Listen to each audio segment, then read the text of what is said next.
Kita kembali ke aksi nyata Merdeka Belajar topik 1. Pemahaman gagasan dan prinsip pendidikan berdasarkan pemikiran Ki Hajar Dewantara.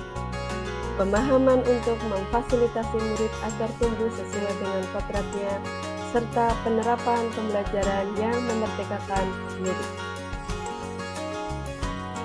Modul 1. Mengenali diri dan perannya sebagai pendidik. Sebagai pendidik tentu sudah seharusnya mampu mengenali karakteristik dan kebutuhan murid. Akan tetapi hal yang paling mendasar juga harus dimulai dari diri sendiri, yaitu mengenali kekuatan dan kelemahan diri. Sebagai pendidik tentu sudah seharusnya mampu merefleksikan kekuatan dan kelemahan yang kita punyai. Lalu, bagaimana kita dapat mengelola apa yang kita miliki tersebut untuk berperan mendidik murid-murid kita?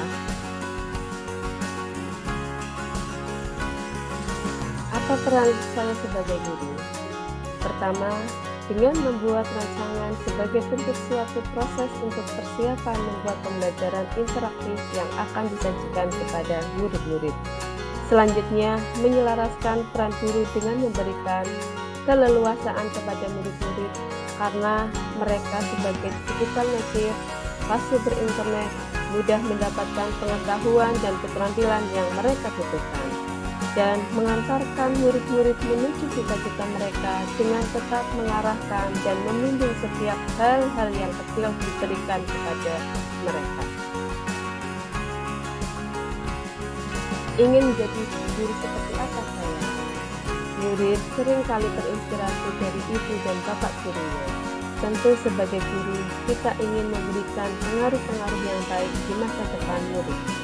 Menciptakan suasana pembelajaran yang menjadi pengalaman belajar bagi murid-murid agar bisa menjadi kenangan yang akan diingat di masa yang akan datang. Jadi, ciptakan rasa takjub kepada murid-murid bahwa kita adalah guru yang hebat.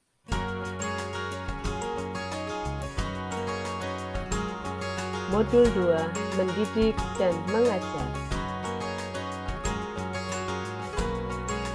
Kita percaya bahwa sekolah dan pendidikan merupakan bekal untuk murid kita mengisi masa depan. Apa hal-hal yang Bapak Ibu lakukan setiap hari di ruang kelas bisa membantu murid mengisi masa depannya? Kita percaya bahwa sekolah dan pendidikan merupakan bekal untuk murid kita mengisi masa depan. Sebagai pendidik, penuntun murid-murid agar bisa tumbuh dan berkembang dan mengisi mereka agar sesuai dengan kodratnya. Ilmu pengetahuan dan keterampilan yang akan dibekali kepada mereka sehingga potensi mereka dapat tumbuh dan berkembang sebagai mendidik menyeluruh. Pendidikan selama 1 abad. Pendidikan kolonial. Kita tentu tahu dalam pendidikan kolonial sistem sanksi apabila murid-murid tidak mengerjakan tugas-tugas di sekolah dan melakukan penilaian-penilaian dengan mengadakan tes-tes summatif di mana nilai merupakan poin bahwa dia yang paling unggul dan mampu dalam pembelajarannya. Saat ini kita mengenal pendidikan Ki Hajar Dewantara. Ing Ngarsa Sing Tulodo, ing Madya Mangunkarso, Tutwuri Handayani, serta pendidikan humanis. Pendidikan yang mengedepankan kecerdasan dan keterampilan berpikir yang sesuai dengan kodrat murid-murid, serta pendidikan kultural, di mana pendidikan kecerdasan dan keterampilan berpikir serta sosial emosional dan olah rasa berdasarkan garis bangsa dan budaya dengan menghargai proses belajar murid dan merayakan setiap pencapaian pembelajaran dan meningkatkan kompetensi murid. Manusia merdeka adalah manusia yang berdiri di atas kodratnya sendiri. Manusia memiliki 2 kebutuhan dasar, yaitu kebutuhan lahir dan batin.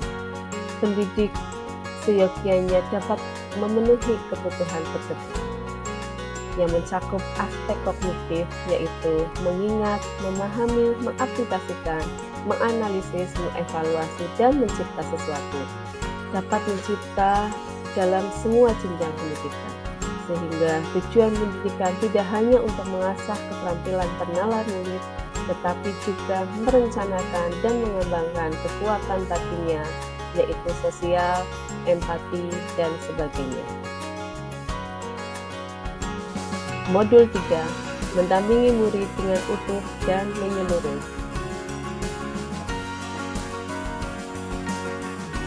Pendidikan bergerak dinamis menyesuaikan keadaan yang terus bergerak begitu cepat. Sebagai guru perlu mengantisipasi dan membaca arah perubahan tersebut. Ki Hajar Dewantara, segala perubahan yang terjadi pada murid dihubungkan dengan kodrat keadaan, yaitu kodrat alam dan kodrat zaman. Kodrat alam yaitu dasar pendidikan murid yang berkaitan dengan sifat dan bentuk lingkungan di mana mereka berada. Sehingga setiap murid yang dilahirkan dengan kodrat alam yang berbeda-beda, ada yang tinggal di kota, desa, pantai, gunung, dan lain-lain. Dalam hal ini, kita mengajak kita sebagai guru untuk memahami kodrat alam kita masing-masing murid, dan bagaimana memberikan pengalaman-pengalaman belajar sesuai di mana murid tinggal. Yang kedua, kodrat zaman, yaitu bagian dasar pendidikan murid yang berhubungan dengan isi dan irama. Perubahan zaman merupakan keniscayaan yang tidak bisa kita cegah.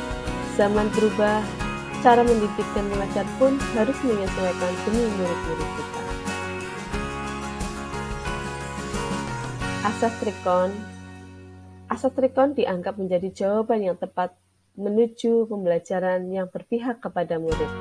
Dengan Trikon, kontinu, konvergen, dan konsentris, guru dapat merancang pembelajaran yang berkelanjutan, terbuka, dan berdasarkan kebudayaan bangsa.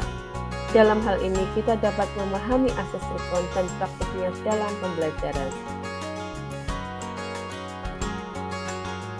Kecerdasan berpikir murid harus dapat mengembangkan budi pekerti atau watak murid yang tidak hanya dibentuk di sekolah, tetapi dalam keluarga dan lingkungannya. Untuk itu, menurut Ki Hajar Dewantara, budi pekerti atau watak atau karakter merupakan perpaduan antara gerak pikiran, perasaan, dan kehendak atau kemauan, sehingga menimbulkan tenaga. Budi pekerti juga dapat diartikan sebagai perpaduan antara cipta kognitif, karsa afektif, sehingga menciptakan karya psikomotor.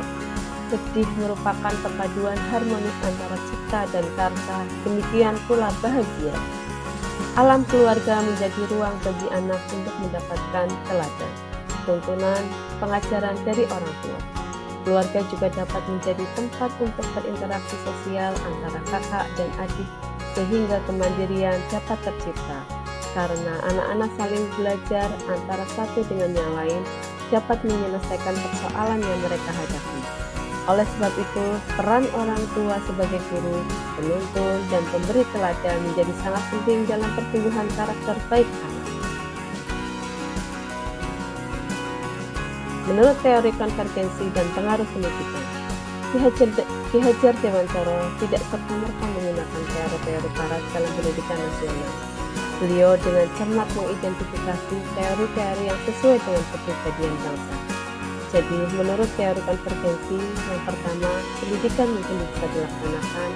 Yang kedua, pendidikan diartikan sebagai pertolongan yang diberikan lingkungan kepada anak didik untuk mengembangkan potensi yang baik dan mencegah berkembangnya potensi yang kurang baik. Yang ketiga, yang membatasi hasil pendidikan adalah pembawaan dan lingkungan. Pembawaan dan lingkungan kedua-duanya menentukan perkembangan manusia. Aliran ini memadukan antara pembawaan sejak lahir dengan pengaruh lingkungan yang diistilahkan dengan faktor dasar dan faktor ajar. Modul 5. Pendidikan yang mengantarkan keselamatan dan kebahagiaan. Selamat dan bahagia. Pendidikan sejatinya dapat mengantarkan murid untuk keselamatan dan kebahagiaan. Dalam hal ini, bagaimana guru tidak hanya mengajarkan materi pelajaran, tetapi mendorong murid untuk menemukan pemahaman bermakna yang relevan dengan kehidupannya. Sistem amal. Sistem amal bukan sekedar metode membimbing dan mendampingi murid belajar. Lebih dari itu, sebagai guru kita diharapkan memiliki mindset amal terlebih dahulu sebelum mempraktikkan metode amal.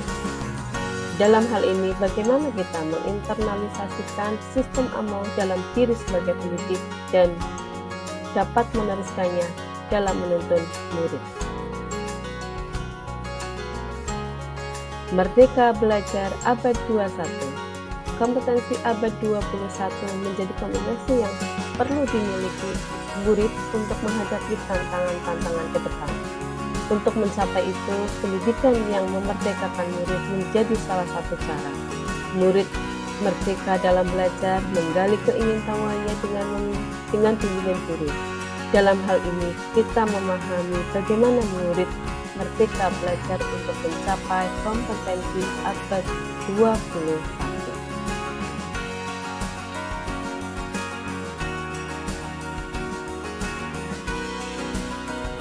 Terima kasih.